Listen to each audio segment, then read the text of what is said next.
Welcome to FieldLink. I'm your host, Bill Smith, and thank you for joining us for our 40th episode. Picture this. Endless rows of vibrant green soybean plants stretching across the horizon. A sight that represents not just farmers' hard work, but also the vital source of nutrition for people and livestock alike. However, lurking beneath the surface, hidden from view, lies a duo of formidable adversaries that threaten to undermine these efforts. Phytophthora root rot, often referred as the silent destroyer, is a soil-borne pathogen that attacks soybean plant root systems, impairing their ability to uptake water and nutrients.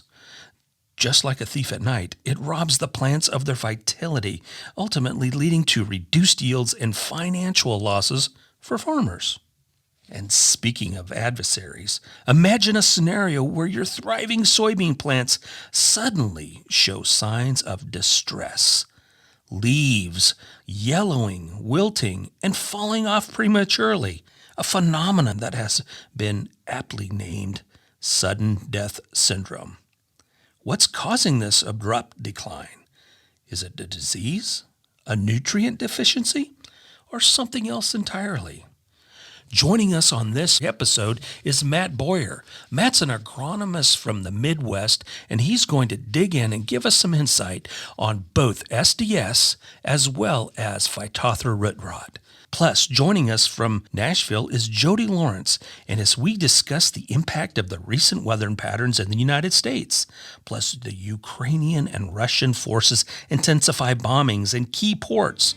The war has surpassed 600 days of conflict and continues to create havoc in the global grain markets. Stay tuned for this special episode of FieldLink. And welcome back to FieldLink. And on this episode, we've got Matt Boyer. Matt's an agronomist up in the Midwest of the U.S. Matt, welcome to FieldLink. Yeah, thanks for having me, Bill. Awesome. Today, Matt, there's a lot of stuff going on, getting a lot of reports across your region about some diseases in soybeans. What are you hearing about, Matt? Yeah, so now that we're getting into the mid late reproductive stages, it seems like some guys are seeing some Phytophthora root rot out there, as well as some SDS. I've had some calls lately. So let's deep dive a little bit into Phytophthora root rot, and let's talk a little bit about some of the symptoms around that particular soil-borne disease. Tell us a little bit about it. Where does it come from, and how do growers determine whether they have it or not? Yeah, so Phytophthora root rot and stem rot is a fungal pathogen, and it can actually infect the plant anytime throughout the year. Early on, we typically see some water-soaked lesions and some wilting dead plants.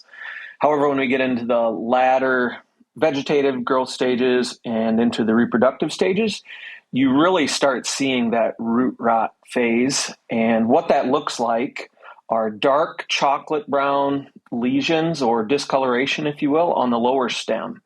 And that dark brown discoloration is really the dead giveaway for this disease. And it starts right at the soil level, maybe a little bit below, and it works its way up the stem 2 to 3 nodes approximately. In addition to that discoloration on the stem, you'll actually see some chlorosis and wilting of leaves. And those leaves typically remain attached to the plant. But when you're driving by the field, you'll first see the leaves that are wilted. And then when you go walk out, you can actually see that discoloration on the stem, and that's kind of the dead giveaway for it. Now, Matt, I've been kind of told that this, Phytophthora root rot really can be flared up, if you will, when we have a really kind of a season like we've been looking at. Things get a little dry on the front end, but then we start to get some moisture in the latter reproductive stages, and we start to really flare this disease up. Is that pretty accurate? Yeah, so oftentimes when we have stress on a plant for quite a while and then we give it some good growing conditions, we can see those symptoms, right? Specifically with this one, because the fungal pathogen that causes this loves saturated soils and warm soil temperatures. And that's exactly where we're at right now. And that oomycete needs that to infect those roots. So we're in a great environment for it. So the incubator is really rocking and rolling right now as we get a little more moisture throughout a bulk of the Midwest, and those temperatures are up there. That's for sure. Matt, you mentioned earlier on you've been getting a lot of calls. Where are your calls kind of predominantly coming in from? So Iowa, Missouri, just kind of all over, right? Realistically, the rain has been so spotty that it just depends. I can't say, hey, they're all from Iowa, they're all from Illinois. It's those areas that have had some pretty heavy precipitation amounts, a couple inches of rain. And also guys that have poorly drained soils, right, or low-lying areas or high organic matter soils, those are often the ones that are going to see this disease first. Well, Matt, let's talk a little bit about, there are some things we can control and some things we can't in agriculture.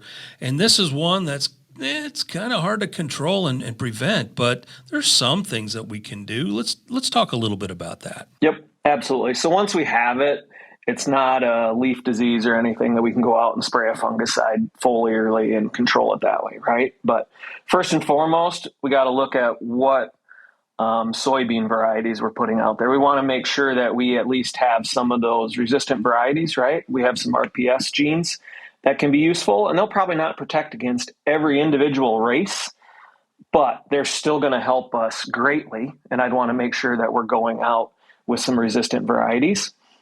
Seed treatments can also be useful to help specifically early on, right? Let's control that disease when we can.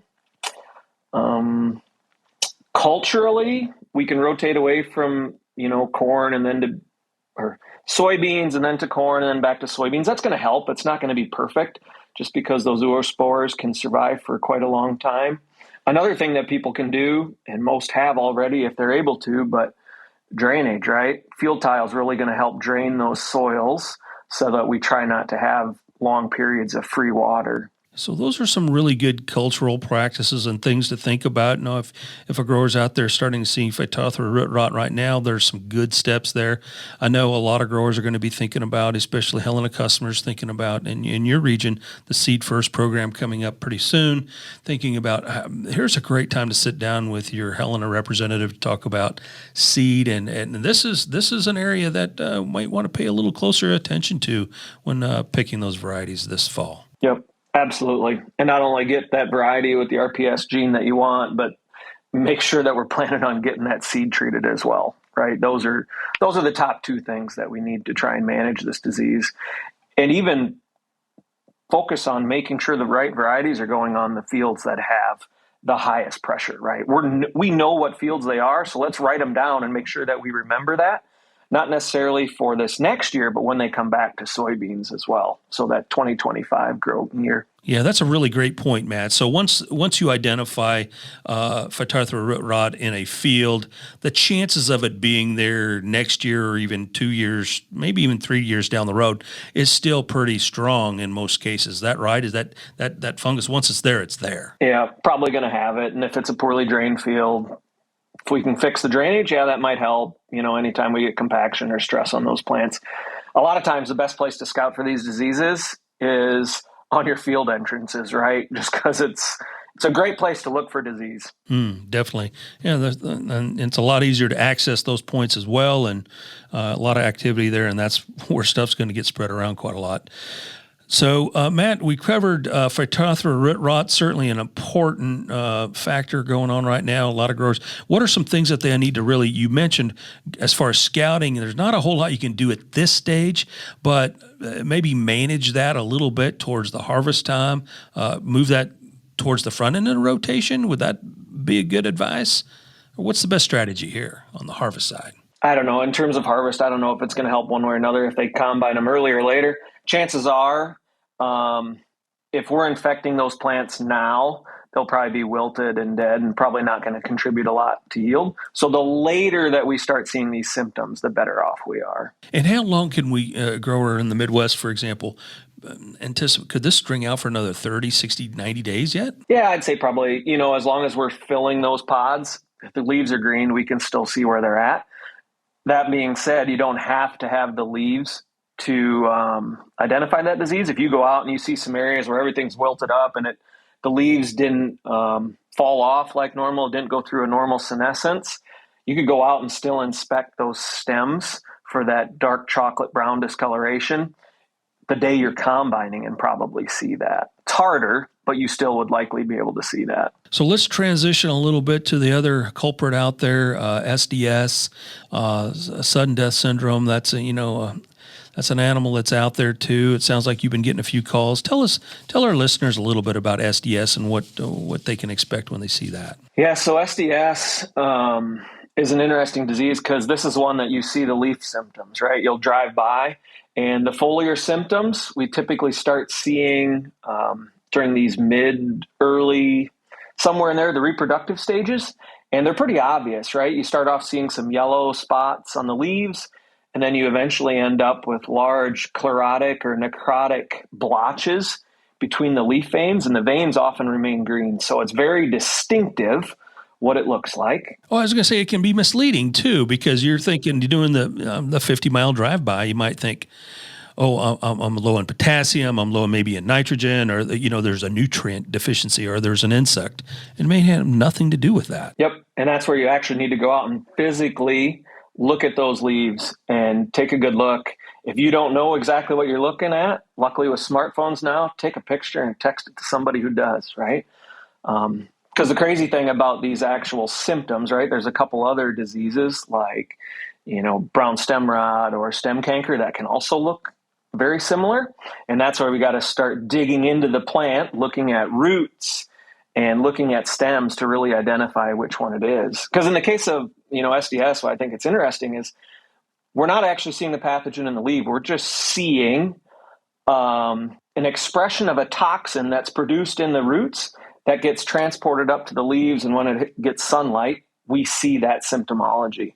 The disease is actually a root rot disease. And so that's why to really identify it, we dig that plant up and we want to inspect those roots. And if they just look rotten, discolored, a brown color, and oftentimes if you have moisture present, you can actually see a blue fungal growth on the roots as well. And that's a pretty good indicator that we're dealing with SDS. Wow, definitely.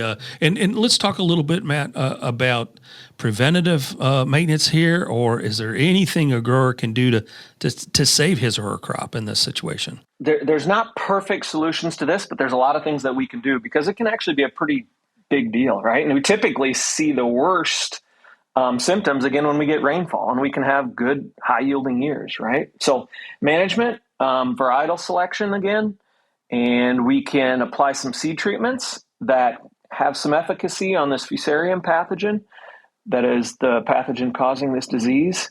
And another thing that you wouldn't always think about, but it is actually related, is if we can reduce our SCN populations, or plant soybean cyst nematode resistant soybeans, we can help mitigate this disease, because it's kind of like one thing's beating up on you and another one is, and then they are actually even worse together. Kind of a compounding effect then is what you're saying. Absolutely. And at times, delayed planting has been tossed around when we want to manage SDS. And the reason for that is that Fusarium pathogen infects the plant within a couple days of planting, right? And the perfect conditions are cold, wet conditions for that infection to take place. So the idea is if we wait till later in the season, we should have warmer temperatures in the soil, and so we're less likely to have as bad of an effect. But that's a fine line because we know we need to plant beans early to get high yields usually. Yeah, it's kind of a tough, I guess it's the art of, managing your best case scenario. But Matt, with SDS, is there a trend there? If a grower identifies SDS in a soybean field, for example, this year, what's the likelihood of him or her having that in another year, a couple years from now? Is there a trend like that, or is it just hit and miss? This one, there's kind of you can find different things either way, but the chances are, if you have SDS out there, you're going to probably have it again, right? Very likely. It's typically one that's going to hang around. The bigger thing is if you plant and you don't get a lot of rain for a little while, we shouldn't have as high a chances of that because it hasn't infected. Although this year it seems like some people are finding this disease and they didn't have that typical cold, wet right after planting. So, It sounds like the disease is adapting a little bit then potentially. yeah, it's just, there's a lot we don't know about this one, but there's just a lot of things that can affect it, right? Soil compaction's another one, right? SCN, same thing, right? Both of those can have higher pressure on field entrances, so that's probably the first place that you're going to see it in a field. Matt, you talked about SCN a little bit. Tell our growers and listeners a little bit more about SCN, what that really is, and how does that impact overall yield as well? Yeah, soybean cyst nematodes are an extremely detrimental pest, probably the most important or the most detrimental pest we have in soybeans. And they're the ones that you could go out and look at a field and not even realize we've taken 20% of the yield off. But we have, because we don't see the symptoms of soybean cyst nematode. They're just chewing and eating up on our roots and affecting that plant greatly. So it's a very detrimental pest. And it's kind of a slow yield robber is how I would describe that. And to your point, it's not like you walk out and you see just dead plants necessarily, but it's just slowly sucking the top end yield potential out of a crop in most cases. Absolutely. Like, I think the numbers are 20 to 40%, and you don't even see a symptom of it, right? The only way to really know you have it is and it's actually really easy to do. We can go out and take soybean cyst nematode samples, right? Just soil probe and they're actually measuring the eggs out there. But it's a very easy thing to do. Can be done after soybeans are harvested, can be done in corn stalks going to soybeans the following year. That's really the only way that we can quantify what the chances for soybean cyst nematode issues are going to be. So, Matt, is a good solution there is to reach out to their Helena representative and get a high ground test and make sure you're doing a SCN test on that field to, get a gauge. Where are you standing for those egg counts? Is that right? Yeah, absolutely. And not only that, it will help us know which varieties we need to be positioning in that field, right? Because we have some resistant varieties and there's different means of that resistant being in there. However, soybean cyst nematodes are absolutely adapting to some of the resistant methods that we're using, and we just need to be very vigilant and use effective means of resistance. Sure. Yeah, this is one of those animals too, these world of pathogens and diseases. We've got to really look at a multiple prong approach. There's not a silver bullet today with many of these. Is that correct? Absolutely, and they all kind of, like you said, just nibble away. Definitely some silent killers, some silent yield killers. We can be looking at a pretty good crop and all of a sudden get robbed some top end yield here, especially as we get into this reproductive and pod filling time of year. So, Matt Boyer, want to thank you for joining us here on our 40th episode of the FieldLink podcast and sharing your insight on soybean production and how to best manage some of the hidden killers out there. Thanks for having me. It was a blast. All right. Thanks, Matt. And welcome back to FieldLink. We're going to head over to Nashville as we catch up with Jody Lawrence. Jody, there's an awful lot happening right now. It sounds like Groundhog Day, but boy, we still have Russia and Ukraine making headlines. The weather's also turning the heads of a lot of traders right now. And of course, we got the USDA coming out with their August monthly report. So, Jody, what's happening in the grain markets today? Well, Bill, it's good to be back. Hope everybody had a good weekend. It's the weather and Russia-Ukraine have been the two dominant stories all summer. And in May and June and early July, the weather was very bullish and producers were stuck in hot, dry conditions and worried about yield. And the Ukraine-Russian situation kept bouncing back and forth from will the grain initiative be extended? And then it wasn't extended. And now with more intensified bombing of the port facilities, Russia has moved back to a somewhat supportive bullish factor, while the U.S. weather has gone a complete 180 and is now a very great for yield, bad for price. We're stuck on the double edge of the sword, just the cannibalistic nature of farming. When everybody does a great job, the prices tend to go down. Right, yeah. And in other countries inside of Eastern Europe, looking at alternatives for logistics, I know Romania had some ideas there, moving grain throughout some of their port access, but also through rails. there's still just going to be a whole lot of question marks in that as we get into harvest time over in that part of the country. Yeah, it's been a very strange and completely hard to read situation on how all of the wheat, corn, sunflower, all the other products that are coming out of the greater Black Sea area are getting on rail and getting to the food-starved countries of Africa. But to this point, there really have not been other than finding alternate routes. They've found alternate routes pretty easily because 1 week you've got all the EU members and their farmers and their departments of agriculture pushing back against Ukraine wheat going through, and then they realize that they have a bigger humanitarian need to have all of that wheat get to where it needs to be in Africa. So, and Russia's certainly not having any problem. That may begin to come to an end with the intensified bombing, because Ukraine is now targeting Russian ports, Russian commercial vessels. They hit a oil tanker over the weekend.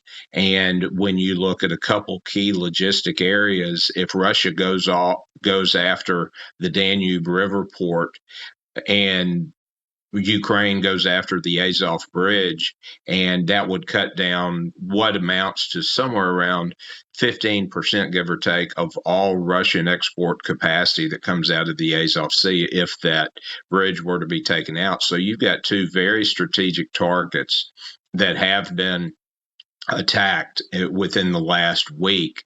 And at some point, you worry that it's a war and it's a horrible thing, but this certainly could escalate to much worse situation, much more unpredictable, because you still have a nuclear power plant in play.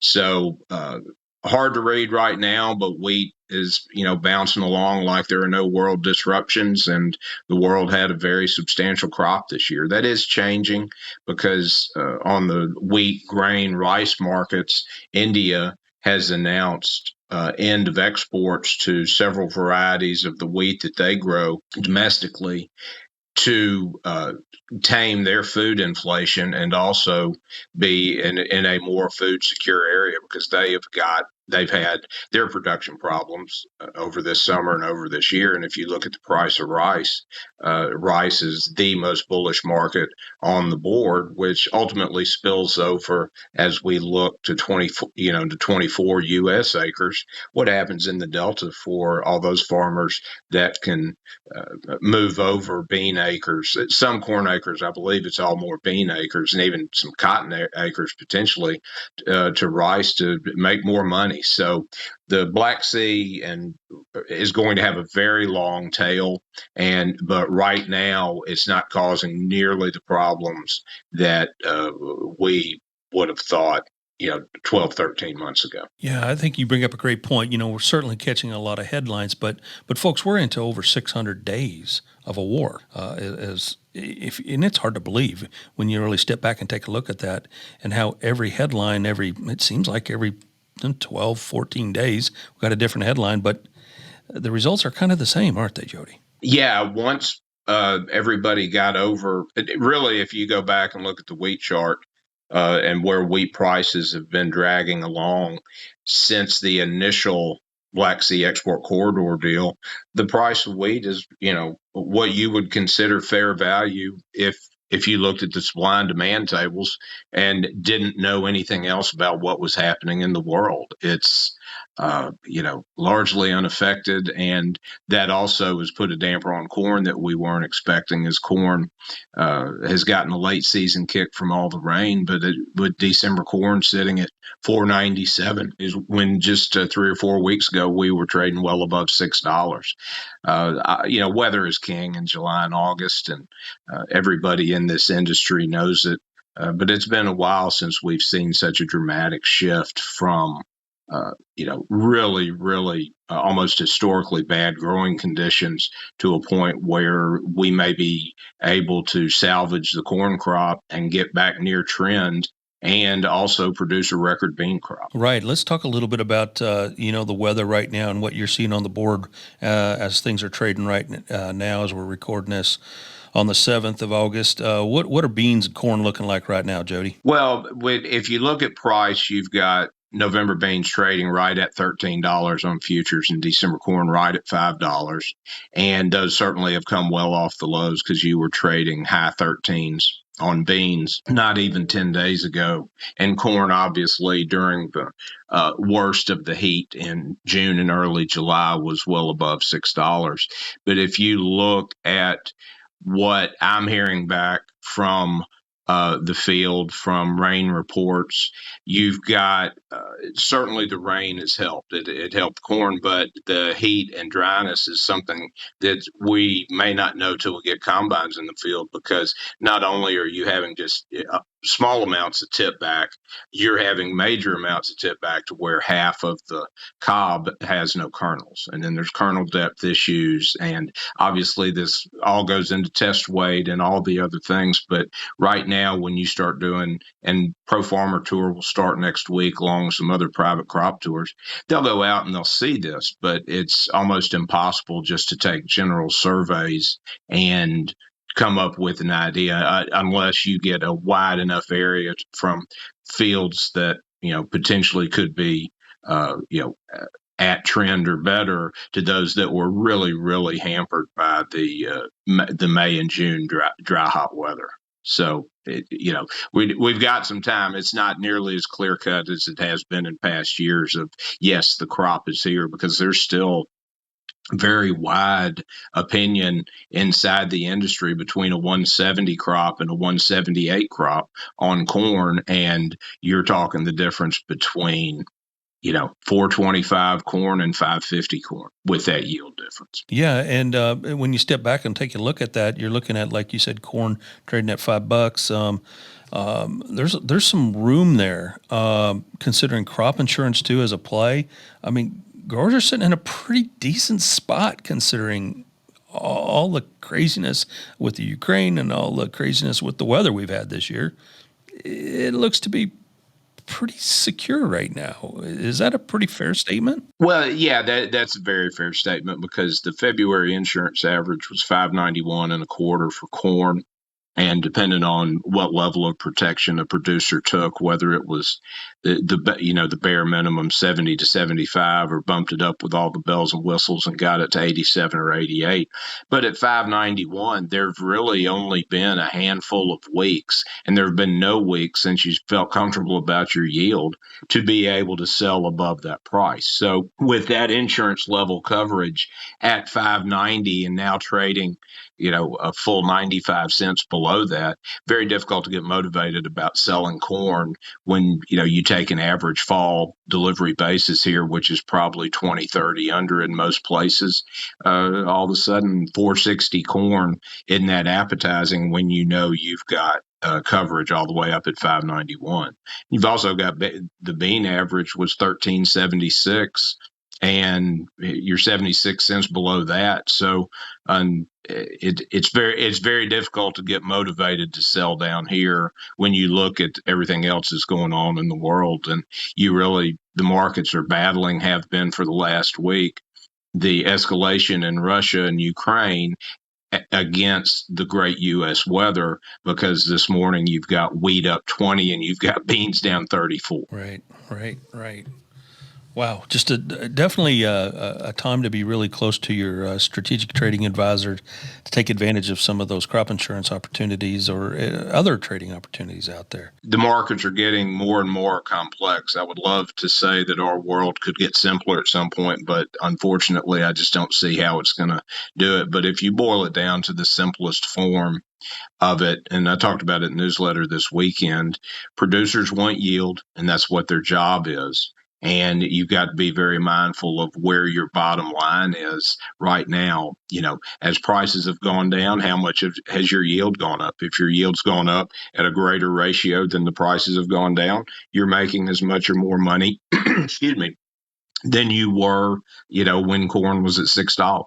So maybe not $6, but certainly mid 5 level. So it's a time. It's certainly not a time to divorce yourself from the markets just because they've fallen, because now's the time to update all of your budgets from both the yield standpoint and figuring in your crop insurance to see what we're doing.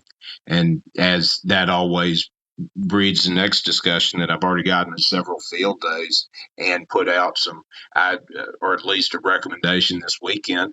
Start looking at your 24, or certainly your fall fertilizer needs for post-harvest application, but also look at your 24 because you've got Russia adding an 8% export tax. There's no telling what could go on there. Natural gas has really been the driving force on why so many of the input prices on the fertilizer side have gone down, because natural gas has not followed crude and diesel, because you've got crude back over $82 a barrel, and we were trading 68.70 for the longest time, and you've got diesel back over $3 on the futures, and I saw some $4.50 diesel while I was driving around this week, and certainly some $4 unleaded gasoline. So if natural gas catches fire, and natural gas could catch fire very easily, simply because if we go into what we thought the problem was going to be in the winter of 22-23, if it gets really cold in Europe and Russia decides to cut it off, and then Europe has to go into the world marketplace, nitrogen will go back up. And right now, while you've got certainly a discount to last year, but an opportunity, because we are starting to see some fertilizer prices start to tick up in a consistent manner over the last 5-6 weeks. So it's a good time to look ahead at the whole big picture, and that starts with inputs for 2024 also. Yeah, definitely keeping an eye on inputs. Certainly a lot of volatility in the energy market, and I think that's going to be a continuing theme, especially as long as this war in Europe continues on, and some of the insecurity too taking place in China and Taiwan certainly impacting some of that narrative as well. But Jody, August, we've got the USDA coming up with their monthly report. Certainly going to potentially impact some of the chatter and noise in terms of trading. What are some of your predictions as we take a look at this report going to be coming out here at the end of the week? Well, Bill, the report's going to be coming out Friday, August 11th, so this Friday at 11 o'clock Central Chicago time. And the biggest variable that everybody is trying to figure out is what the USDA is going to put in for yield, because they came in at the last report with a 177 and a 51.5, and with the sudden turn to much more conducive bean yield conditions, it now is not going to surprise me if the USDA bumps that number back up to 52 on beans. And certainly you look at the price of November beans, it's reflecting it almost $1 off where we were a couple weeks ago.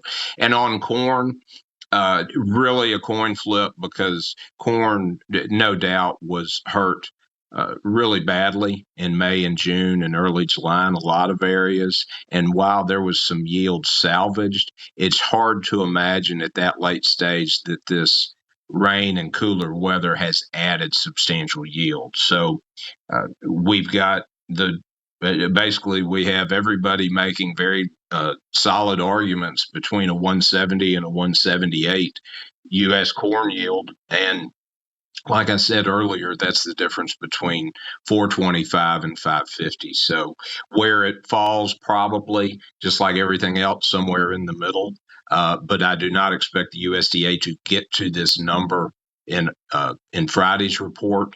But I've got to think, speaking to everybody I've talked to, where everybody is, the national yield somewhere in the 173, 174, and that would be supportive to corn prices here to slightly higher. It's just a matter of how long the USDA drags their feet and waits on their test plots to get that physical hard information to put it in. So it may be the October report before we start to see the real depth of what that May-June heat did. Yeah, I think you bring up a great point here. This report's going to be important here at the end of the week here in August. But as you mentioned earlier, Pro Farmer Tour is going to be kicking in here in a few weeks.